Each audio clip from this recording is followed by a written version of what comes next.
예, 안녕하세요. 다전 송유자입니다. 꽃으로 봄, 여름 엮어가고 이제 가을까지 왔는데요. 가을에는 뭐니 해도 국화예요. 노란 국화가 사방에 탁 깔리면 아, 가을이 왔나 보다 이렇게 다 생각하시거든요.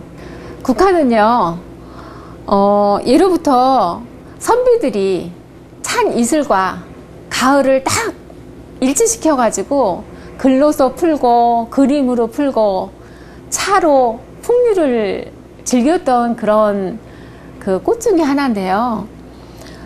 국화 그러면 노란색만 쓴다, 하얀색만 쓴다 이렇게 사람들이 말이 많아요. 근데 저는 국화는 다 쓸 수 있다고 생각하거든요. 단지 국화 차를 만들면요, 예쁜 국화 있잖아요. 우리가 대체적으로 들국화라고 하는 그 노란 색깔의 약간 붉은기가 있다든지 이런 국화들은요, 만들어 놓으면 색이 퇴색되어서 예쁘지가 않아요. 그래서 흔히 우리가 쓰는 거는 노란 국화가 제일 많고요. 그 다음에 하얀 국화도 일부는 쓰죠. 그래서 물속에 펼쳤을 때 어떤 것이 제일 이쁜가를 우리가 선별해서 쓰는 것이 먹을 수 있다 없다라고 이렇게 구분을 했던 것 같아요. 그래서 국화는 우리가 여긴 두 가지가 있어요. 이쪽에 있는 건 지금 흔하게 우리가 알 수 있는 상구, 야생국화 하는 그 들국화 중에 하나거든요. 아주 작은 국화. 그래서 이 국화는 대체적으로 약용으로 썼던 거고요. 그리고 제가 이쪽에 들고 있는 거, 이 국화는 보통 감국이라 그래가지고 소국 종류의 일종이에요. 그래서 대체적으로 소국 그러면은 금국도 들어가고 동국도 들어가고, 그 다음에 품종이 많기 때문에 작은 국화 이런 것들은 보통 차 용도로 썼어요. 그리고 대국이라 그러죠. 지금 이 대바구니만큼 큰 국화 있잖아요. 이런 것들은 대부분 식용으로 썼던 국화예요. 그런데 우리가 어떻게 이렇게 변천사를 가져왔는지 모르지만 국화는 야생 국화만 먹는다? 아니면 소국만 먹는다? 이런 데로 국한되어져 왔던 것 같아요. 근데 국화는 다 먹을 수 있는데 한 가지 방법 중에 하나가, 이렇게 약용으로 써왔던 것은 성질이 강하기 때문에 많이 죽여야 돼요. 그래서 수증기에다 찔 때도 찌는 물을 감초를 하나 넣는다든지 소금을 좀 넣는다든지 이런 방법을 통해서 그런 약성을 누그러뜨려서 먹어야 되는 것이 야생국화, 우리가 흔히 알고 있는 삼국의 그 품종들이 그쪽으로 우리가 알고 있고요. 또 하나는 일반 소국 같은 경우는 동국이나 소국 이런 거 통칭 소국이라고 표현하는데, 이런 국화 종류는 처음부터 찌면 이 가운데에 꽃이며, 자, 설명을 해 드릴게요. 자, 이렇게 보이실 거예요. 이렇게 보면 속에 꽃심이 있어요. 두꺼운 부분이. 이 부분이 처음부터 찌면 검게 변해요. 그래서 처음에는 그냥 말려요. 말려서 나중에 쪄야지 속이고 겉이고 똑같이 이렇게 노랗게 말릴 수가 있거든요. 그래서 말리지 않고 그냥 쓰면 쓴맛이 많이 나와요. 그래서 국화는 말려서 찌든 처음부터 찌든 쪄야지만 그 쓴맛이 좀 없어지고 부드러운 가을의 정치, 한낮에 내리쬐는 햇살과 같다 그럴까요? 그런 맛을 국화에서 느끼시고 싶거들랑 수증기에다 쪄서 그 성질을 한 번 또는 야생국화처럼 여러 번 죽여서 써야 되는 것이 국화다, 이렇게 생각하시고 이 국화를 하나씩 하나씩 띄워서, 일반적으로 우리가 쓰는 차 용도로 이 국화는 보통 200ml에 한 5송이 정도 넣는다고 생각하시면, 이 야생국화는 좀 맛이 굉장히 맑거든요. 그렇기 때문에 양을 줄여서, 꽃이 적다고 해서 많이 넣는 것이 아니라 양을 더 줄여서 2송이에서 3송이 이렇게 작게 넣어야지 되는 것이죠.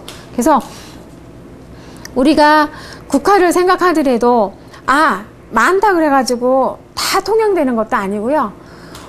흔하게 우리 생각하실 수 있는 것 중에 하나가 그 꽃차에 알레르기나 아니면 거부 반응이 있으신 분들이 있으실 거예요.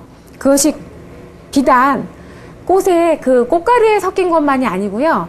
20명 중에서 1명이나 2명 나타날 수 있는 알레르기 반응이 이 국화에 제일 많이 나타나 있다는 거 기억하셔야 돼요. 그래서 혹시 머리가 아프다든지 또 귀가 울린다든지 해서 국화차가 거기에 좋다더라 이런 말만 듣고 국화차를 드셨을 때 내가 머리가 더 아프다든지 어지럼증이라든지 이런 증세가 나타나면요, 국화가 나한테 맞지 않는 것이에요.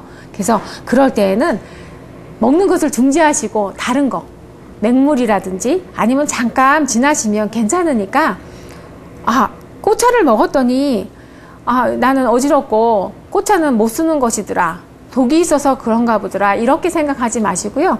국화에 한정된 거니까 멈추는 것을, 이렇게 마시는 것을 멈추세요. 그러고 난 다음에 다른 꽃차를 드시면 또 맞는 꽃도 있으니까 그렇게 해서 선택해서 드시면 좋을 것 같아요.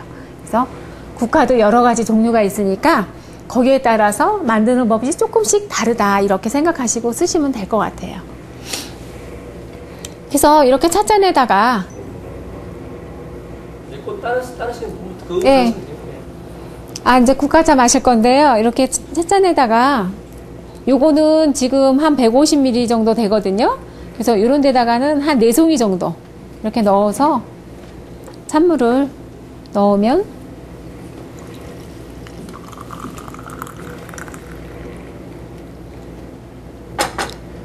예쁘고 가을 하늘 같고 노란빛의 국화 차가 이제 우러나죠. 이렇게.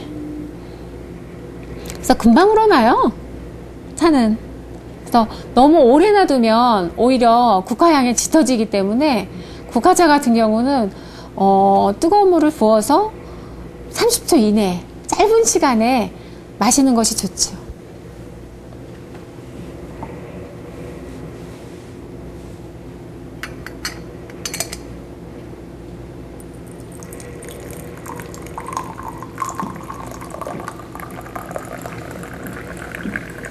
소리도 가을 하늘 같이 맑게 떨어지죠?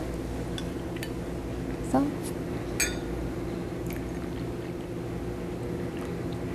이렇게 하면 국화차가 이렇게 노랗게 우러나요. 그래서 가을이 되면 노란 빛깔의 국화차를 한 잔 마셔야지 고즈넉한 가을의 정취로 들어간 듯한 그런 기분이 나거든요.